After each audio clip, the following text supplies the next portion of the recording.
So I'm going to make a case for why breathwork is perhaps the most important therapeutic modality available today. And let me say first of all that it is actually potentially one of the most available and sustainable therapeutic modalities out there. See, every single person alive today has access to breathing, okay? No matter their race, no matter their religion, no matter their cultural orientation, we all breathe, and we can all breathe a little easier.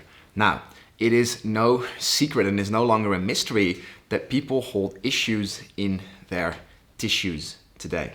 Okay, when we're under significant stress, when we actually go through stressful events, our bodies have the tendency to hold on to them. And one of the reasons why is that we're actually animals running on a human computer, right? So in an animal world, when we take on stressful experiences, we're very easy to discharge them. And it's a natural process of getting on the stress, getting in fight, flight, racing and releasing the tension, and then actually falling back into our natural state of ease. These days though, it's almost like that system has gotten a little bit thwarted, and some of these survival instincts and responses tend to actually work against us.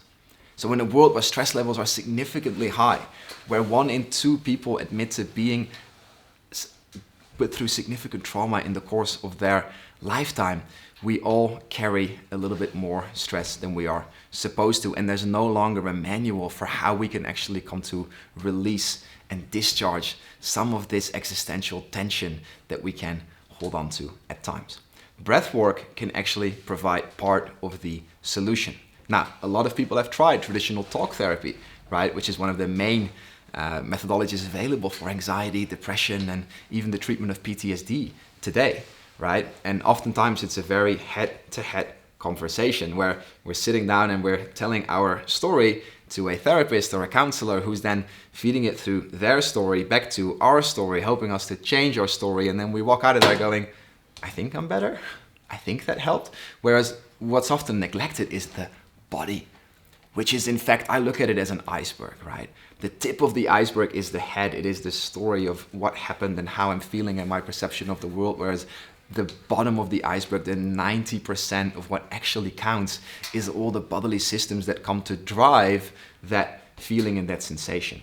And so one of the reasons why breathwork works so well is because it allows us to stop beating around the bush, right? And the metaphor in beating around the bush in this case is actually the limbic brain. It is actually the subconscious. Okay, it is the implicit memories around which we create an explicit story. And so when we're trying to work on the story, we often get stuck because the walls of the prefrontal cortex of the human brain, the thinking brain, actually get in the way, and they are what allows us to not access the deeper parts of our experience that are actually our truth. One thing that happens when you do breathwork is you bypass the doorway, the gateway of the human brain, of the prefrontal cortex, of the judging, analyzing, and constantly comparing part of our brain that often keeps us stuck in our experiences. So as soon as we engage in deep breathing, we start building more energy, and the vasculature around the lungs actually starts pooling all of this blood, and it actually moves blood away from the prefrontal cortex, and it allows us access to the limbic system. This is one of the reasons why you'll see so many colors, why you might even have flashbacks and memories, and it's like your senses are wide open, and it actually is why it feels like you're getting out of your head, which is where the greatest therapeutic potential is. Another thing that happens is breathwork is that it profoundly interacts with the key bodily systems of stress and trauma, right? You are able to directly access tension patterns. Deep-rooted tension, which no massage is going to help you get rid of, can actually be released through the power of deep breathing and activating the sympathetic nervous system. Furthermore, it also works with the endocrine system.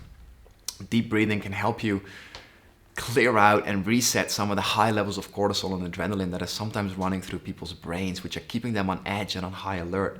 And last but not least, deep breathing actually allows you to work with the nervous system.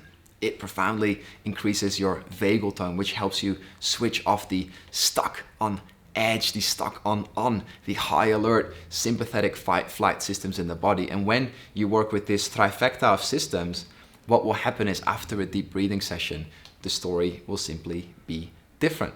People will feel more positive about the situation, right? The perception of the thing actually changes and people can breathe free and easy, which might be just the outcome that they actually need. So this is why engaging in breakthrough breathwork is actually such a profound opportunity to get closer to ourselves and closer to the root of how we feel and why it is we see the world the way that we do.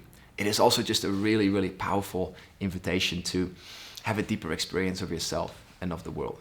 And as you start engaging in the deep breathing exercises, which we've put a really beautiful recording together for you today, what you're going to feel right away is a bit of resistance coming up. And this is part of the mind switching online. It's the ego trying to hold on to its perception of self, right? So as you engage in the deep breathing, know that some resistance is going to come. Know that you can actually breathe through it and that you can hold your own hand in this process and simply tell that little voice that might say things like, I don't want to do it today. I'm feeling a little bit tired. I'm just going to shut off. I'm going to mind wander and think about something else. Stay with yourself and tell yourself straight up, no, we can do this, because after the resistance comes the release. And the release is profound, it's beautiful, it's energetic, it's emotional, it's physical sometimes. It can just be a breathing release, where now all of a sudden it feels like your body is breathing you. It feels free and easy, and that is what we are looking for. So know that strong feelings and sensations are going to come up, your mind's going to resist, but as you get through that part, there is going to be a release on the other side. This might be associated with some discharging, it might be associated with simple survival mechanisms completing themselves, which can look like a release. It can look like a bit of shaking, a bit of tension, a bit of a fit, temperature changes. But usually towards the end, in the integration phase, we have a deep, deep stillness and a much deeper sense of the world. And this is really what we are trying to get to. So enjoy the session today. Take time to integrate. You always have your slow breathing practices for the rest of the day and even the rest of the week to stay with you. And it's been an absolute honor to spend these 7 days with you learning about the power of breathwork, and what a way to finish. I'll see you on the other side.